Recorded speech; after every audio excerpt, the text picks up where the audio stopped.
नमस्कार साथियों, मैं असलम अली स्वागत करता हूं आपका आपके अपने YouTube चैनल जिसका नाम है एडी एड्यू लर्निंग। तो आज हम बात करने जा रहे हैं क्लास 11 के चैप्टर नंबर 2 जिसका कि नाम है भारतीय संविधान में अधिकार। तो आज की क्लास शुरू करने से पहले मैं आपको ये बताना चाहूँगा कि इस चैप्टर के अंदर हमारे अध्ययन के मुख्य बिंदु कौन कौन से होंगे। तो इस चैप्टर के अंदर सबसे पहले तो हम बात करेंगे भारतीय संविधान में जो हमें मौलिक अधिकार दिए गए हैं उनके बारे में, उनके परिचय के बारे में जानेंगे। साथ ही दूसरा बिंदु जो हमारा होगा अध्ययन का वो ये होगा कि भारतीय संविधान में जो हमें मौलिक अधिकार मिले हैं उनकी रक्षा या उनका अनुपालन करवाने में न्यायपालिका की क्या भूमिका है। साथ ही हमारा तीसरा अध्ययन का बिंदु ये होगा कि मौलिक अधिकारों और राज्य के नीति निर्देशक तत्वों में क्या व्यतीत ना करते हुए हम अपनी आज की क्लास शुरू करते हैं। तो आज हम बात करेंगे भारतीय संविधान में जो हमें मौलिक अधिकार मिले हुए हैं उनके बारे में। तो जैसे कि मैं आपको बता दूं, आप सभी को पता भी होगा अधिकतर लोगों को कि भारतीय संविधान में जो मौलिक अधिकार है वो भारतीय संविधान के भाग 3 अनुच्छेद 12 से 35 के अंदर इनका उल्लेख मिलता है, जिसके अंदर हमें फिलहाल में 6 मौलिक अधिकार प्राप्त है। इससे पहले ये 7 थे, जिसके अंदर संविधान संशोधन के बाद इसके अंदर से एक अधिकार को कम करा गया है जिसका नाम था संपत्ति का अधिकार। उसको कानून में संशोधन करने के बाद हटा दिया गया है। तो वर्तमान स्थिति में हमारे पास 6 मौलिक अधिकार बचते हैं जिनके ऊपर आज हम चर्चा करेंगे। जैसे कि मैं आपको बता ही दूँ, नाम से ही स्पष्ट हो रहा होगा, मौलिक यानी फंडामेंटल, यानी जो अधिकार हमें संविधान ने दिए हैं हमारे व्यक्तित्व के विकास के लिए, उन अधिकारों को ही मौलिक अधिकार कहते हैं। मौलिक इसलिए क्योंकि एक व्यक्ति के व्यक्तित्व के सर्वांगीण विकास में बिना मौलिक अधिकारों के उनका विकास संभव नहीं है, या व्यक्ति का जो सर्वांगीण विकास है वो सुनिश्चित नहीं हो सकता है। इसीलिए मौलिक अधिकार जरूरी है, या इन्हीं को ही हम मौलिक अधिकार कहते हैं। तो आज हम बात करते हैं सबसे पहले जो हमारे पास अधिकार है वो है समता का अधिकार, या सरल भाषा में कहें समानता का अधिकार। तो ये अधिकार काफ़ी प्रभावशाली अधिकार है हमारे मौलिक अधिकारों में से जो अधिकार हमें मिले हुए हैं, क्योंकि इसके अंदर हम देखते हैं कानून के समक्ष समानता। तो यानी समानता का जो अधिकार है वो हमें यह ये समानता देता है। तो हम देखते हैं समानता का जो अधिकार है वो हमें यह है, समानता का जो अधिकार है वो हमें यह सुनिश्चित करवाता है कि हम सभी कानून के समक्ष समान हैं। यानी प्रधानमंत्री से लेकर राष्ट्रपति से लेकर एक आम नागरिक तक सभी कानून की दृष्टि में समान है। कोई भी एक दूसरे से ऊपर या नीचे नहीं है कानून के अनुपालन को लेकर या कानून के पालन के मामले में। जो दंड किसी अपराध के लिए मुझे मिलेगा वही दंड आपको भी मिलेगा, और वही अपराध अगर हमारे देश का कोई प्रधानमंत्री, राष्ट्रपति या और कोई महत्वपूर्ण व्यक्ति करता है तो वो भी समान न्यायिक प्रक्रिया से होकर कानून की नज़र में उसे भी समान चीज़ों का सामना करना पड़ेगा, जो कि हर व्यक्ति के लिए ही कॉमन रहेगी। तो इसके अंदर उसके अंदर हम बात करेंगे समानता का अधिकार के अंदर। दूसरा है धर्म, मूल, वंश, जाति, लिंग, जन्म स्थान के आधार पर भेदभाव पर निषेध। तो इसके अंदर हम देखते हैं कि किसी भी व्यक्ति के साथ धर्म के आधार पर, जन्म स्थान के आधार पर, लिंग के आधार पर, उसके भाषा के आधार पर, उसकी वेशभूषा के आधार पर किसी भी प्रकार का भेदभाव नहीं किया जा सकता। ये कानूनन जुर्म है। अगर कोई ऐसा करता है तो व्यक्ति न्यायालय के माध्यम से उसके खिलाफ उचित कार्रवाई करवा सकता है, जिसका कि अधिकार उसे संविधान ने दे रखा है। अब तीसरा इसके अंदर रोजगार में समान अवसर की समानता। तो अब बेसिकली इसके अंदर भी समानता की जब बात होती है तो रोजगार की जब बात आती है तो एक रोजगार के लिए सभी लोग एलिजिबल हैं, जो भी उसका बेसिक क्राइटेरिया पूरा कर रहे हैं। ये नहीं है कि कोई हिंदू है या मुस्लिम है, सिख है, ईसाई है तो उसे रोजगार नहीं मिलेगा या उसके लिए रोजगार के अवसर कम हो जाएंगे। अगर वो उस जॉब से रिलेटेड, उस काम से रिलेटेड बेसिक क्राइटेरिया पूरे कर रहा है तो उसे समान अवसर मिलेगा सभी के साथ कंपटीशन फेस करके उस रोजगार को पाने का। तो इसके अंदर हमें देखेंगे कि रोजगार के लिए जो समानता है उसका भी अधिकार हमें मौलिक अधिकारों के अंतर्गत मिला हुआ है। अब बात करते हैं छुआछूत का अंत। तो वर्तमान समय में भी तो ये काफ़ी कम देखने को मिलता है, परंतु आपने पुरानी कहानियों में देखा होगा, पुरानी फिल्मों में, सिनेमा के अंदर दिखाया हुआ है। साथ ही हमारी आज़ादी से पहले की जो स्थिति थी, देखते थे लोग दलित होते थे, पिछड़े होते थे, आदिवासी होते थे कि बड़ी जाति के लोग उन्हें अपने कुएं से पानी नहीं भरने देते थे, उनकी बस्तियां अलग ही बसाई जाती थी। तो इस तरह की जो सोच थी, जो एक मानसिकता थी किसी को दबित समझने का, कुचला समझने का या समाज से अलग करने का, उसके ऊपर भी रोक जो है, छुआछूत का अंत जो हुआ है वो भी एक समानता के अधिकार के अंतर्गत ही हुआ है। अब कोई भी व्यक्ति किसी भी व्यक्ति के साथ किसी भी प्रकार का भेदभाव नहीं कर सकता। यही छुआछूत का अंत है, जिसका उल्लेख हमारे मौलिक अधिकारों के जरिए हमारे संविधान ने करा है। अब बात करते हैं उपाधियों का अंत। जैसा कि हम देखते हैं लोग एक दूसरे के ऊपर टीका टिप्पणियां करते हैं, कुछ ऐसी अभद्र भाषा का प्रयोग करते हैं या ऐसी एक शब्द का प्रयोग करते हैं जो उसके व्यक्तित्व की गरिमा को ठेस पहुंचाता हो या उसे अपना जीवन समानता से जीने में उसके रास्ते में अवरोध उत्पन्न कर रहा हो, तो उन चीज़ों के ऊपर भी रोक लगा दी। किसी भी प्रकार की उपाधियाँ किसी को नहीं दे सकते हैं जो कि उसकी गरिमा को ठेस पहुंचाए। तो बेसिकली समानता के अधिकार के अंदर ये 3-4-5 पॉइंट हैं या 3-4-5 बिंदु हैं जिनका उल्लेख हमारे संविधान के अंदर किया हुआ है। इसके आधार पर व्यक्ति अपने समानता के मौलिक अधिकार का प्रयोग करता है। तो अब सेकंड बात करते हैं हम स्वतंत्रता का अधिकार। अब जैसे कि अब हम जानते हैं कि जब मैंने आपसे शुरुआत में ये बात करी थी कि व्यक्ति के सर्वांगीण विकास, जब एक व्यक्ति का सर्वांगीण विकास करना है तो समानता के साथ साथ उसे स्वतंत्रता भी चाहिए। स्वतंत्रता कैसी है इसके अंदर बात करेंगे, व्यक्तिगत स्वतंत्रता का अधिकार। अर्थात व्यक्तिगत स्वतंत्रता का अधिकार को हम इस तरह से समझेंगे कि जो भी मौलिक अधिकार दे रखे हैं, किसी भी व्यक्ति को अपने मनपसंद का रोजगार चुनने की स्वतंत्रता, किसी भी कह सकते हैं उसे किसी भी तरह से अपना जीवन जीने की स्वतंत्रता, सरकार बिना बात के उसकी चीज़ों के अंदर दखल नहीं दे सकती। यही सब उसकी व्यक्तिगत स्वतंत्रता है।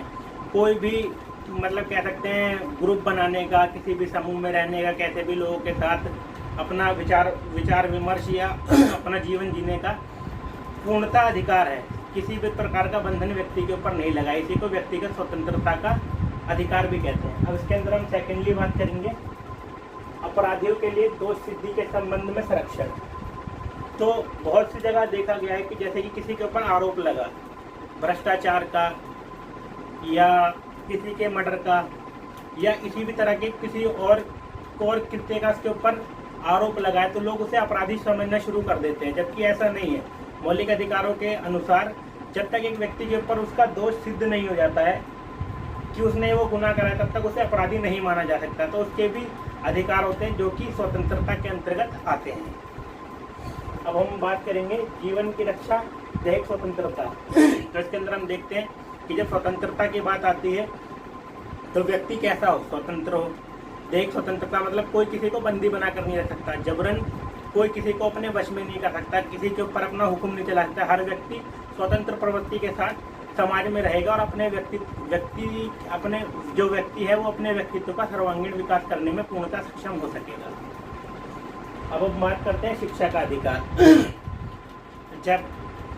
जैसा कि हम सब जानते हैं कि हम सभी अध्ययन से जुड़े हुए हैं, सीखने और सिखाने की प्रक्रिया से जुड़े हुए हैं, तो सभी जानते हैं कि शिक्षा का अधिकार भी मौलिक अधिकारों के रूप में हमें मिला हुआ है, जिसके अंदर कि हम देखते हैं कि 6 से 14 साल के बच्चों को अनिवार्य स्कूली शिक्षा का प्रावधान है, जो कि शिक्षा के अधिकार के अंतर्गत आता है, जिसे हम स्वतंत्रता के अधिकार के अंतर्गत भी देखते हैं। अब बात करते हैं अगली, अभियुक्तों और सजा पाए लोगों के अधिकार। अब किसी क्राइम को लेकर आप एक्यूज्ड हैं या अभियुक्त हैं, उसके अंदर आप या आपको सज़ा मिल चुकी है, तो ऐसा तो नहीं है कि आपको सज़ा मिल गई है तो आप व्यक्ति नहीं है, ये एक समाज का हिस्सा नहीं है।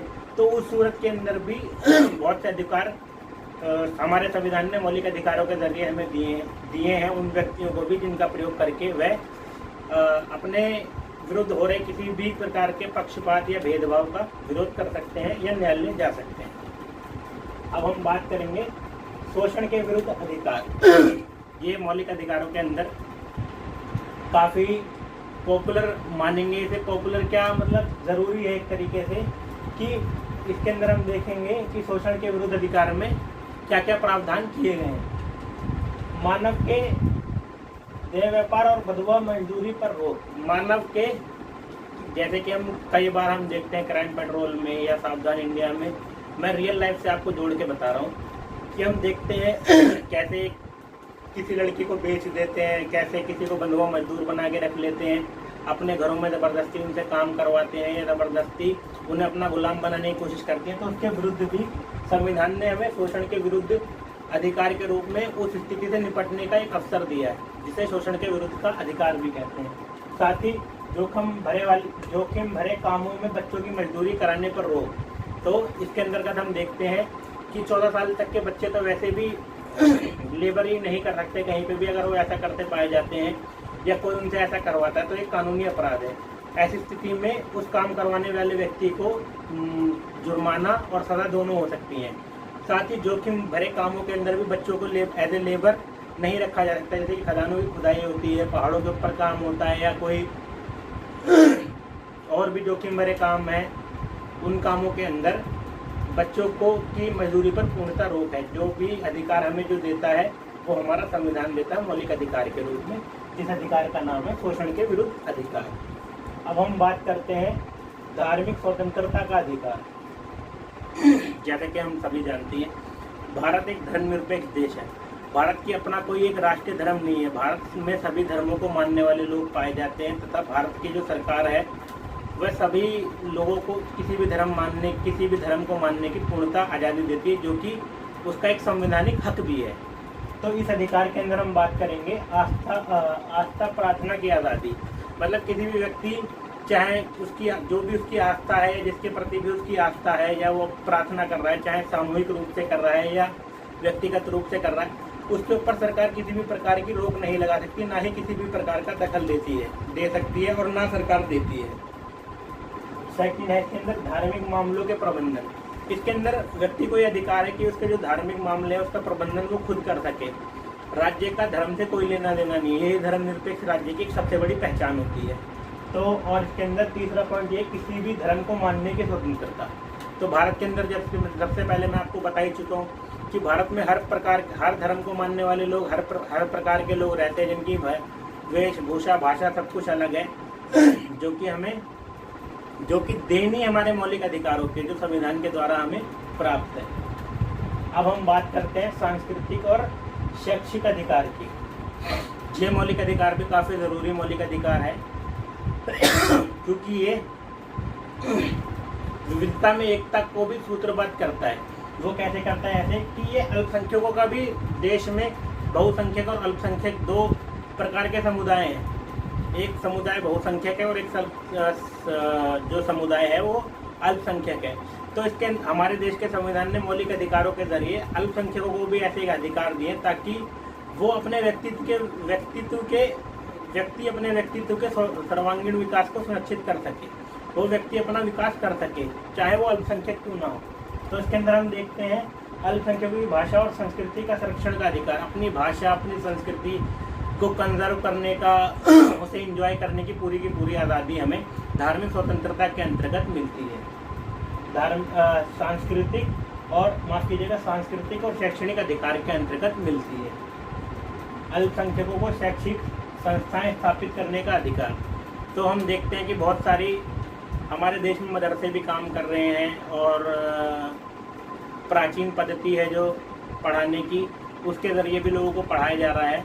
किसी भी धर्म, चाहे सिख कम्युनिटी से रिलेटेड हो, चाहे मुस्लिम कम्युनिटी से रिलेटेड हो, चाहे क्रिश्चियन हो, हर प्रकार के शैक्षिक संस्थान हम अपने आसपास देखते हैं। वो संस्थान इसीलिए हैं क्योंकि हमें मौलिक अधिकारों के अंतर्गत किसी भी प्रकार का शैक्षिक संस्थान स्थापित करने की पूर्णतः स्वतंत्रता है। अब आज के लास्ट टॉपिक में हम बात करेंगे संवैधानिक उपचारों का अधिकार। तो इसके अंदर ये अधिकार जो है वो सबसे महत्वपूर्ण मौलिक अधिकार इसलिए भी हो जाता है क्योंकि इस अधिकार को संविधान की आत्मा भी कहा जाता है। वो इसलिए कि इतने सारे अधिकार ये हैं। ये अधिकार कब लागू होंगे? ये अधिकार तभी लागू होंगे जब संवैधानिक उपचारों का अधिकार पूर्णतः कार्य करेगा।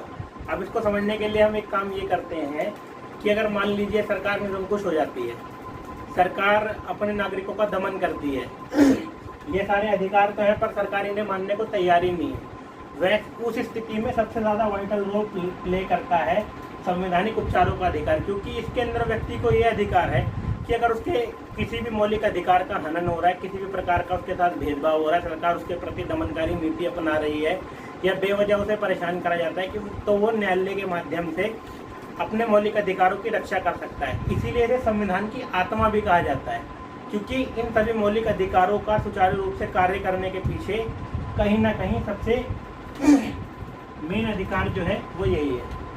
तो आज की क्लास के अंदर हमने संक्षेप रूप में ही मौलिक अधिकारों के बारे में जाना है। अब अगली क्लास में हम इससे जुड़े और टॉपिकों के ऊपर चर्चा करेंगे। आशा करता हूँ आपको ये क्लास अच्छी लगी होगी और साथ ही हमारे चैनल को सब्सक्राइब करना ना भूलें। धन्यवाद।